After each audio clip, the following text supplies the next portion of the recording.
So the Forbidden Universe is more than just a book about a book. It's a book about a concept, about an idea, about a period in history and how it influences us to this day. Science as magic, the occult origins of science and the search for the mind of God in the book The Forbidden Universe. Lynn and Clive take your questions coming up next on Coast to Coast. This is Ian Punnett. Well, so many things wrapped up in the Forbidden Universe. We'll let you pick up the conversation from this point forward. Let's go ahead and grab, Roger is in San Francisco. He's been hanging on the longest on Coast to Coast for Lynn Picknett and Clive Prince, The Forbidden Universe. Roger? Hi, Ian and Jeff. I'm torn. On one hand, there may be less to the premise than they're putting forth, or more, depending on how you look at it. Now, when you think of more to their premise, they've said nothing of 19th century scientists. Now, if you think of Immanuel Kant's influence on all the really big names like Oersted, Ampere, Michael Faraday, Hertz, Kantian philosophy. Let's just ask them. But Roger, they're right here, so let's just ask them about. Are you talking about Kantian philosophy? Fine, Roger. Yes. Let's stay on the phone while we got Lynn and Clive. Go ahead. Either of you? Hello. Sorry, it's really, really difficult to hear. I mean, right. I caught about half a phrase of Roger's. Okay, Roger, what would you want them to address? Kantian philosophy, the unity of nature and the convertibility, of all natural forces is a Kantian philosophy. And Michael. All right, Faraday, let's just start there. They can't hear too much of you, so let's go ahead and have them address Kantian philosophy, the unity of all things. Lynn and Clive, is that popping up? Well, there are 19th century philosophies that did pick up from Hermeticism. The philosophy of Hegel, for example, is drawn very specifically from the Hermetic tradition. And it's strange, although Hegel acknowledged this in his lectures and his books throughout his entire life. It was only about 10 years ago that some historian of philosophy came up with this idea, Hegel was actually a Hermeticist. So Hermeticism didn't die away. It tended to go into the sort of occult, magical, secret society underground. It influenced, had some influence, for example, over the Romantic movement. So it wasn't as if suddenly those books disappeared. But as far as mainstream science, the mainstream core philosophy of science, that just really concentrated on mechanics and forces and bodies and principles. Really to the exclusion of trying to work out the real principles behind it all. Kantian philosophy don't know a huge amount about that in detail, but it's not to say that Hermeticism died away completely, but as far as the mainstream science, the science that people were being taught, say, in the first half of the 20th century, that really didn't concentrate on the philosophy, the unity of all things that we're talking about. That's something that's only now really being rediscovered through scientific research. Yes, in the 19th century, there was basically people were concentrating on basically on the Industrial Revolution. So things had to be nuts and bolts in order to, railways, trains, all of that. That was the great upsurge. It was the Industrial Revolution. And as Clive mentioned, Hermeticism did influence the Romantic movement in literature. And interestingly, Ian mentioned earlier, he was talking about, the story of Frankenstein. And actually, that grew out of the Romantic movement. So that was basically daring to think. Yeah, no, definitely. Yeah, definitely part of the Romantic movement. Let's go to George in Allen Park, Michigan, wildcard line on Coast to Coast for Lynn and Clive. Go ahead, George. Hi, Ian. Hi. Wow, we are God. Where have I heard this before? When the church attacked Galileo and Copernicus and later Kepler, they attacked them on the basis of Aristotelian cosmology and astronomy that was brought into the church in the 13th century by Thomas Aquinas, and Roger Bacon and some Oxford scholars attacked him on basing his cosmology and much of his philosophy that had become orthodoxy in the church on the errors of Aristotle's astronomy, saying that the earth was the sun circled the earth.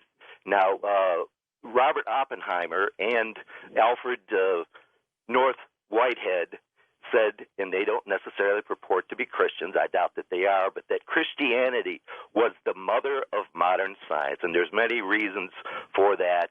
Newton was a personal Christian. I know he still had leanings towards that he kept quiet towards alchemy and so forth. But well, let's talk about that. I mean, there's no reason to talk like they're not here, because I think you bring up the point about Newton and they would identify themselves as Christians, but again, right. we would have a sort of much more. I don't think you and I would look at this as from a modern faithful perspective.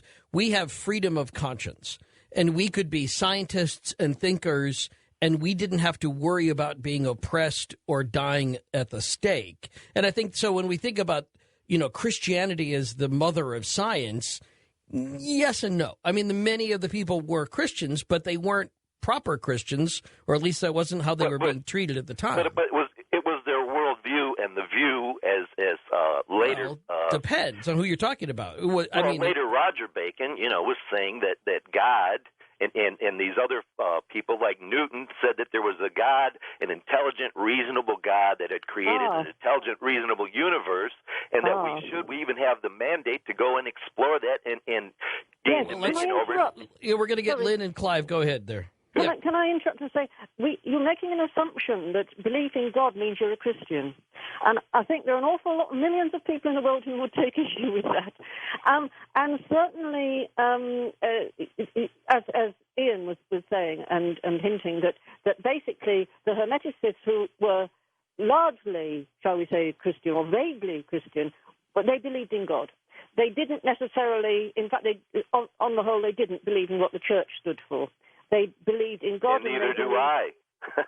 Well, that's fine. But, George, I think the point that she's making is that you could more easily and accurately say monotheism is the mother of modern science. But it's not the same as saying that's synonymous with Christianity, because there's too much other. There's great differences between Arabs and Muslims and the Greeks and the Chinese, who had great advances in science, but because of their worldview that wasn't a biblical worldview, that believed more in the idea of fatalism and fate, that they didn't continue in their scientific pursuit. It was the Christian worldview. Whoa. What was the other way around? Wait, George, it was the other way around. If it hadn't been for the Arabs, we would have lost so much of this knowledge, right? I mean, you do know that. I'm not saying that they didn't have contributions, but they gave up on it because of their. They never gave up on it. No, they didn't give up on it. I don't think you can say Arabs gave up on science. I just don't think you can. Omar Khayyam basically related the world to being a chess game that when Allah gets tired, he puts the pieces away, and that's the end of it. There's a whole big idea of fate and fatalism in the Arab world, and no. I'm sure there are some people that. I'm sure there's some people that think that, but go ahead. I don't think that defines all Arabs, but go ahead. I mean, the opposite of fatalism basically is that all things are possible, that nothing is written, and that's what that's the view of Hermeticism. That is why, as we say, every single big name of the scientific revolution up to and slightly beyond the Enlightenment were Hermeticists, because they were encouraged by the Hermetic texts to think and to dare and to imagine and just go for it, basically. Yeah, I just don't believe that science, that Arabs aren't practitioners of science, when we actually know the opposite, I think, in history to be true. Ralph is in Idaho, first-time caller line on Coast to Coast. Ralph? Yes, good morning. Thank you for taking my call. Good morning, Lynn and Clive. Good morning. Hello. Hi. My question to you is that I'm a pneumopsychologist, and as a result, I'm very familiar with the Hermetic tractates.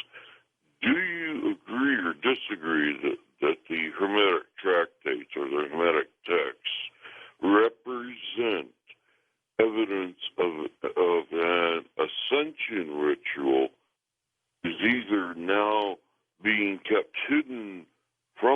society or has somehow been lost to society. And I'll go ahead and hang up and take my answer off here. Thank you. But you said ascension ritual, right? Ascension ritual that is lost to society in the Hermetica. Lynn and Clive? So again, we're having problems hearing you.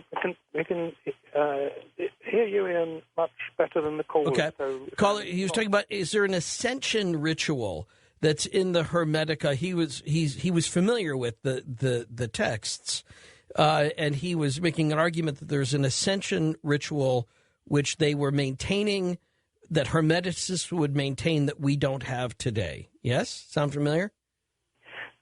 In a sense, depending by ascension ritual, I mean, part of the thing, part of the book is we actually trace the origins of the Hermetica back to the ancient days of Egypt and actually link them up with some texts called the pyramid texts, which represent, the religion of the pyramid age, pyramid building age of Egypt. And those texts are very much about, individual ascension, reconnection back to the divine spark that started things. Essentially, the Big Bang is what the pyramid texts talk about, and that everything, including ourselves, being a manifestation of that. And that there are ways to make this sort of return journey back to the source, if you like, which was represented in the pyramid text as a kind of, as an ascension. So in that sense, because we believe that the Hermetica comes from that tradition and embodies the secrets of that, they were actually written to preserve that religion in the face of a huge cultural eclipse during the Greek period. That they actually wrote these books down in Greek, in the language of their conquerors, in order for these concepts to survive. So yes, there is that element of individual ascension, individual reconnection with the original source of creation. So yes, in that sense, I certainly agree that the Hermetic texts are about an ascension ritual. And also, it's tied up with the alchemical idea of the great work, which remains somewhat mysterious, although in one of our previous books, The Templar Revelation, we do discuss it, and it does seem to have had, the great work seems to have had a sexual connotation, a sort of tantric, sex magic sort of connotation. And the whole idea of it was to ascend spiritually, to transform yourself. And it was believed to transform yourself also physically, but mainly spiritually. The great work would make you the perfect man, the perfect woman. It was obviously a very, very rare thing to be accomplished, but it was also in its own way about ascension. We'll get to Jerry, who's in Hollywood on a wild card line. I think we have one wild card line that's open. You can grab that right now. But Jerry? Oh, yeah. Hi, Ian, and the guest. Hi. Hello. Hello, love. How are you? Yes, did you know Frank Zappa said that absurdity is the only reality?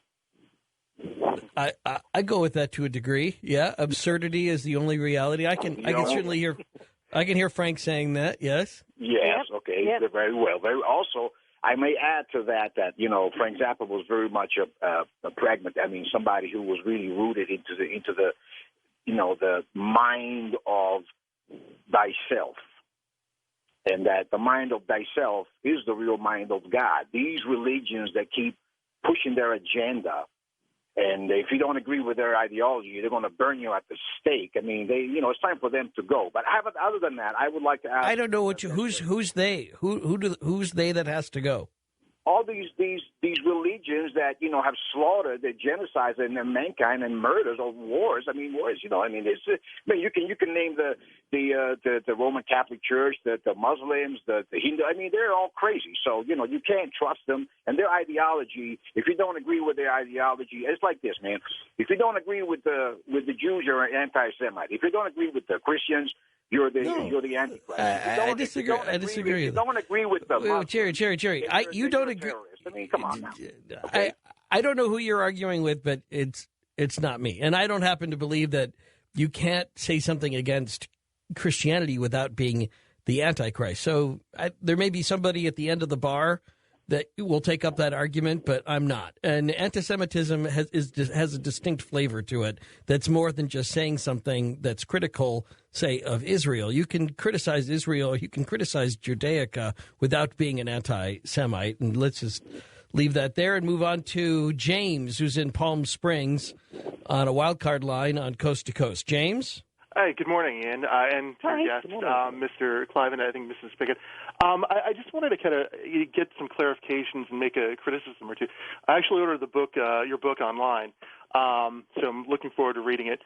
But I guess one of the points I wanted to talk up was really this idea that Christianity is inherently adversarial towards science. When you look at the history, it's not that way. It doesn't have to be. But no, historically, you would agree there were times when it was, correct? Less often than you would think, because when you look at... No, I'm all for less often. I realize, yeah. but it does happen. But most of the great universities in the West were or are church institutions, staffed by priests, monks, ministers. Yep. When you look at the figures who made the great discoveries, they were clergymen or religious figures. Roger Bacon, English Franciscan priest, Nicholas Copernicus, Polish Catholic monk, Gregor Mendel, the father of genetics, an Austrian monk, George Lemaitre, and a Belgian priest and the father of the Big Bang Theory. And, okay, well, let's just stop there and bring in Lynn and Clive to joining this conversation. Go ahead. All right. Lynn and Clive? Hi, yes. At the period we're talking about, this is the period as the Renaissance is emerging from the Dark Ages. We are saying at that point that the Catholic Church in particular, more so than the Protestant churches that were emerging, was very worried about what we now call science. Now, but this was a result of the potential influence and danger of the Hermetic tradition, which at the time was huge. I don't think history has kind of been rewritten a bit to downplay this. As yes, it's acknowledged that the Hermetic books had some influence over the art and literature of the period, but that's about it. But it was actually sort of huge religiously and politically at a time when, of course, religion and politics were tied much more closely together. So as an example of that, Copernicus, when he came up with the heliocentric theory, the Earth goes round the sun, an idea fundamentally, that he took explicitly from the Hermetica, even to the point that on the same page of his great treatise outlining this new model of the solar system, where he presents his diagram of the new model of the solar system, if you look 4 lines below that diagram, he quotes from Hermes Trismegistus, acknowledging the source of his inspiration. He thought he'd proved mathematically what was stated in the Hermetica without proof. When he came out with that, the church at that time, this is 1543, church at that time had no problem with Copernicus writing that. In fact, there were certain people within the church actually encouraged Copernicus to publish it. As James said, Copernicus was he was a canon in the. Okay, do we lose? We lost. Okay, we don't know how we lost Lynn and Clive there in the middle of the sentence, but we'll just have to let that hang out there for the moment. We'll get them back coming up in just a moment, and we'll get you connected with them to the Forbidden Universe, Lynn and Clive, back again, Lynn Picknett and Clive Prince. And I think the point it should just be made here is that, if the church weren't against many of these scientists, they wouldn't have died fiery deaths. And glad they didn't get them all, or we wouldn't have science as we know it today. And that's just what we're talking about. The occult origins of science next on Coast to Coast. This is Ian Punnett. So, I think that's really what it comes down to is the Hermetica forced the issue of who are you going to serve? That's a cool Dylan tune, by the way. Ever heard the Mavis Staples version of the Staple Singers? Mavis Staples does an amazing version of Gotta Serve Somebody. But that's what it was coming down to. is, you could at one time not be a person of the hermetica and also then a person within the church. And there were times when you could. They would blend together nicely and people could pull from these ancient Egyptian texts, and other times no. And when the time was no, it could be some very deadly consequences if you tried to. When really, when you look back on it, the hermetica was the blueprint for modern science, which was really all about magic, which is kind of the cool part for people that are followers of religion, who have a faith belief system in which they're invested, that you have finally an argument for the super rationalists out there who talk about science as being the only thing that we can trust, the only thing that you can believe in. Well, they wouldn't have science if it weren't for what we call the occult, and that point is proven in the Forbidden Universe. Your questions and comments for Lynn Picknett and Clive Prince coming up next on Coast to Coast. This is Ian Punnett. So we'll get to Lynn and Clive here, who were just in the middle of talking when we had a big click on this end. Do you all remember where you were and what was left to be said? Lynn? Hello? Clive? Hi. There was a big click when you all were talking before, and we lost you kind of in mid-sentence. What happened there? The Illuminati. The Illuminati. That's right. All right, we'll move on. Cindy is in Oregon on Coast to Coast on a wild card line for Lynn Picknett and Clive Prince, the Forbidden Universe. Cindy? Hi. Hello? Hi. Go ahead. Hi, Cindy. Hey. Well, let's see. One thing I wanted to bring up is, like the science and the magic thing, it all kind of meets in the middle. It's all science is magic and magic is science, And the religion thing, I noticed like a lot of different religions going on, and some like, if you like go your own way or do your own thing, a lot of people frown on you and like kind of attack you if you don't do it their way, and they don't like you going off on your own, doing your own thing. Yes. Yeah. So I don't know. I don't really have a question. I just wanted to say that. That's fine. Yeah. Go ahead, Lynn or Clive. Well, I was just thinking as Cindy was speaking, actually, that I had difficulty hearing, but I think I got the gist. That in fact, it's interesting that there's a new orthodoxy in science. If the likes of crusading atheists like Richard Dawkins.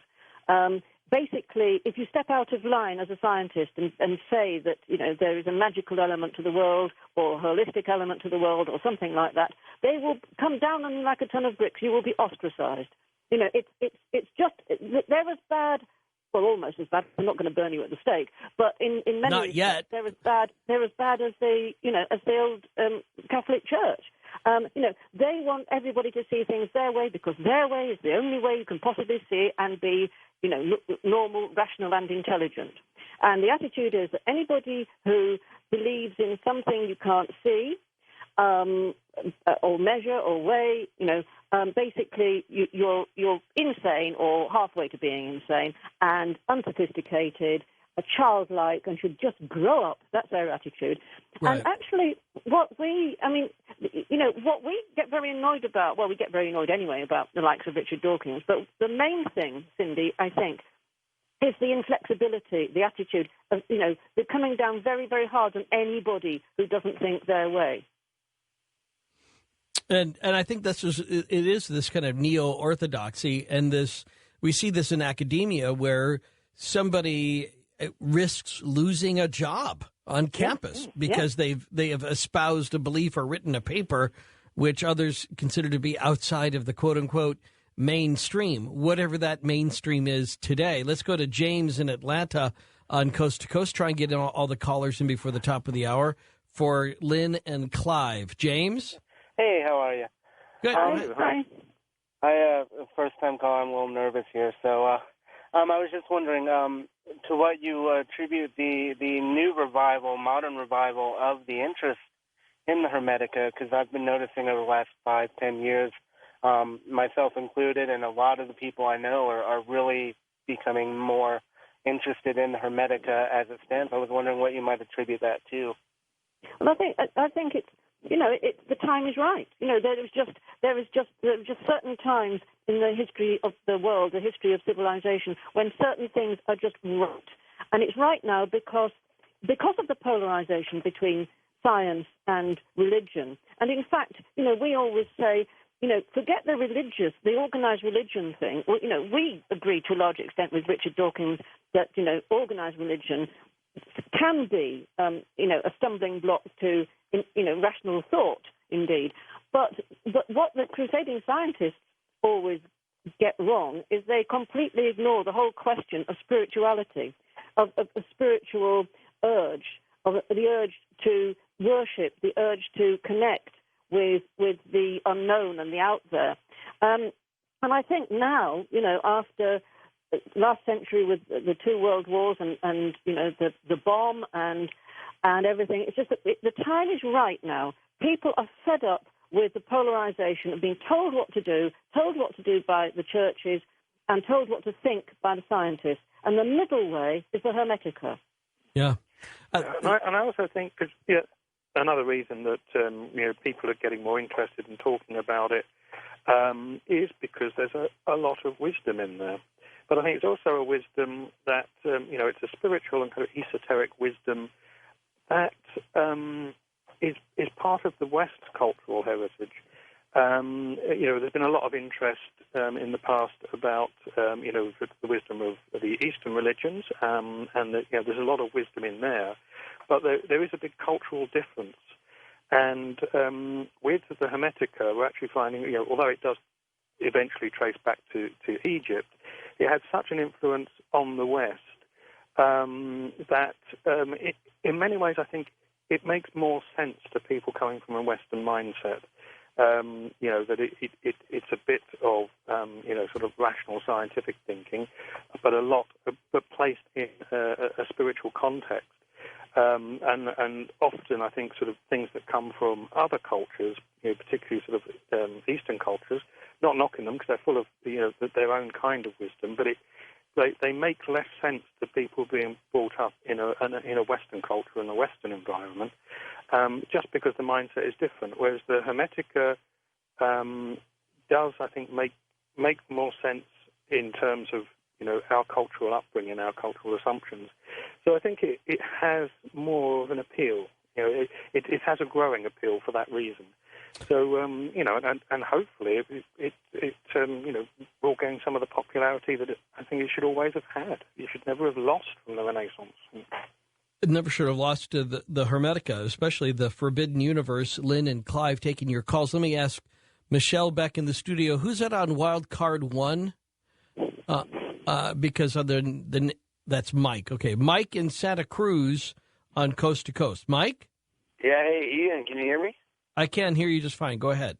All right, great. It's fabulous to talk to you. I've talked to George a couple of times, but I never talked to you.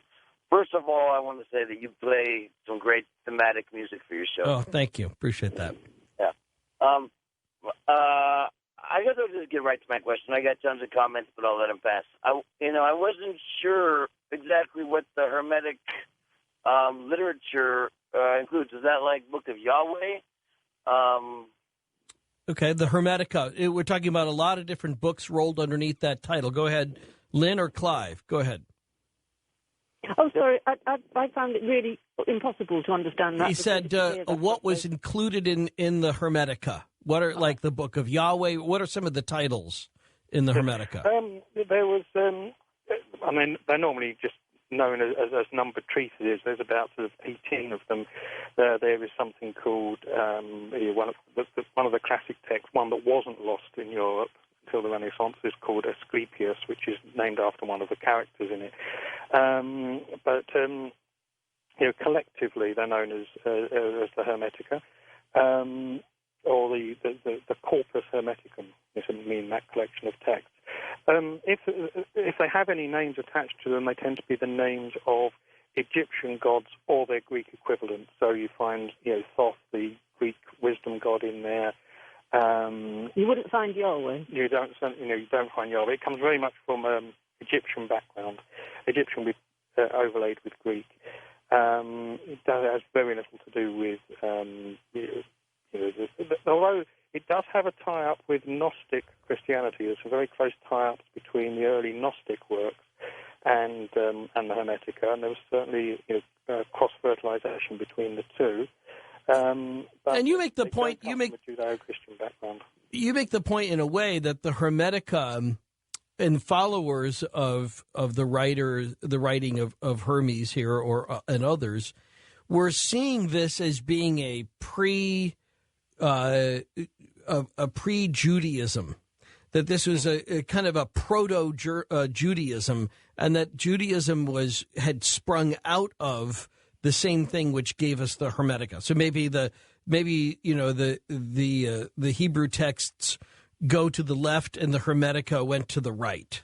Yeah. Would that be? I mean, that's why people like Giordano Bruno had this crazy idea that you could actually use the Hermetic text to unite, the two sides of Christianity, Catholic and Protestant, because they saw it as they saw this Egyptian Hermetic religion as being the original religion that was behind all the others. And in a way, Judaism was an offshoot of it. Christianity was an offshoot of it. And their message to the church of the time was not that the church should be replaced. It should be enlarged to realize that behind it was this wisdom that went all the way back to ancient Egypt. And even a couple of popes along the way were actually receptive to that idea. Images of Hermes Trismegistus and even of Isis are actually in the Vatican for that reason.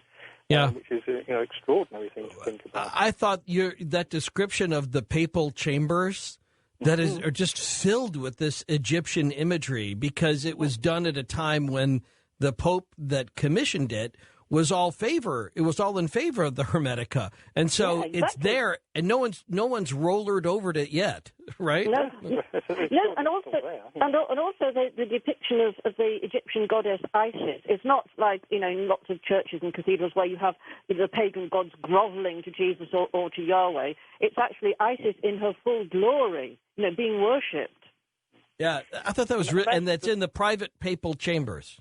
Yes, right. Yeah, and that's the struggle that was going on at the time, that some people, even right at the top, even including the Pope, who actually didn't see Hermeticism and Christianity as being incompatible, but there were also factions within the church that saw them as extremely incompatible. And the history of that period, and Galileo is someone that gets caught in the crossfire of this, the history of that period is a struggle as much within the church itself between those that are receptive to Hermeticism and those that won't have anything to do with it, and eventually the latter kind of won.